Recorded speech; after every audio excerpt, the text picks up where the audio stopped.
Hello again. Welcome to the Brazilian Magic and Sorcery channel.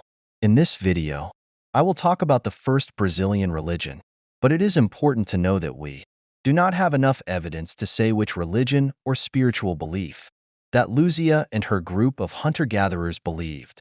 But some historical comparisons are possible. On some points, we know that shamanism already existed in these times, just as there was already belief in ancestors. Since funeral rituals have been carried out for 400,000 years, these hunter-gatherers also knew music and could use voices, finger snaps, and perhaps drums, rattles, and flutes. And we know that music has always been used in a religious context. And we also know that herbal medicines have been used by Homo sapiens for 60,000 years, and that the oldest religions were concerned with contact with nature spirits. According to John Matthews, in his book, The Bible of Shamanism, shaman is a word that originates in the language of the Tunguska and Evenki groups from Central Asia, and it is known that the oldest forms of shamanism can be found north of Lake Baikal in Siberia, in a region called Buryatia, between Mongolia and Russia. We know of the probable Siberian origin of our natives. However, we cannot make the mistake of thinking that known Siberian shamanism is the same as it was 12 millennia ago.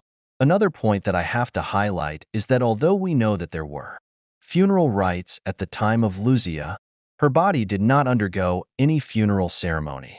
And this leads we to wonder whether or not there was this concern in her group, or if they were prevented from performing due to circumstances beyond their control. For example, an attack by a wild animal. But it is necessary to highlight the spiritual characteristics that we know existed in people of this time, and these take place in Pajelança. The word page characterizes a tribal priest, an intermediary between humans and ancestors and nature spirits.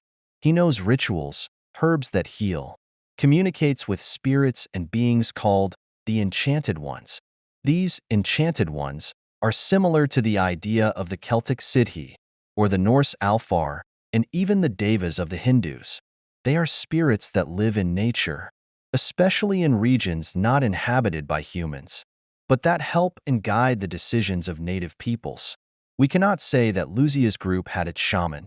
It is very likely that this figure already existed in her time and helped guide the group. The Pajelança has not been the same for 12,000 years, but we can see that the main characteristics of this are extremely similar to the spiritual characteristics of the Neolithic people. We will soon see that these same characteristics accompany other Brazilian religious branches, as well as African traditions. I hope you like the content. See you soon.